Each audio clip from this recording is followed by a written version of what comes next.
Brian Boujou, how you been? Yeah, I'm doing pretty well. Continuing from our last discussion up at St. Scholastica, and since that time, we met the week before the stay-at-home order came in. That week, everyone left.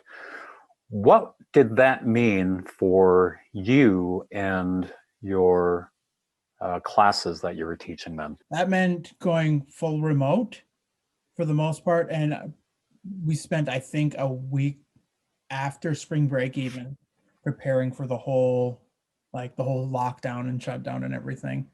And I basically spent 2 weeks converting everything over to like an online format and basically turning all my lessons into something a little more interactive, a little more what we call like asynchronous. So where they're doing things outside of class rather than just doing stuff in class with me. How big of a process is it for you to transfer from the classroom teaching It's to distance learning? it's honestly been a little bit of a challenge. It's and I've got full support from CSS. That's something that I'm not worried about. It's more so like how, because there's not very many resources for Anishinaabe in general. What do I use? How do I use it? What am I comfortable with teaching in a camera to camera setting versus an in-person setting? What are they not going to get? I've definitely spent a lot more time doing explanations in English, which is definitely a challenge for me. Because now it's put me in a situation where, like, okay, how do I explain that in Anishinaabe? How do I explain that in English, right? So, yeah, definitely been a challenge.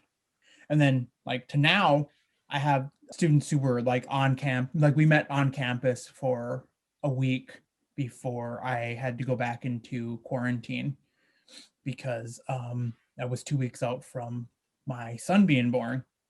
And in order to meet my son, they wanted me to sit 2 weeks at home. And by the time that he was born, I ended up just staying home. And so I've been here ever since. I've been here since the second week in September. But that first week, they were really receptive. They were really responsive, but there was another type of learning curve there for them because you can't see my face and you can't hear me really well when there's a mask over my face, right? And so, and they can't see my mouth move. So I had to back up into a corner sometimes, remove my mask so they could see my mouth move. Because there are certain sounds in Ojibwe, right, that you need to be able to, like the glottal stop and like the edge sound, like that j sound. And it's every once in a while you got to stop them and just like listen. You need to listen clearly.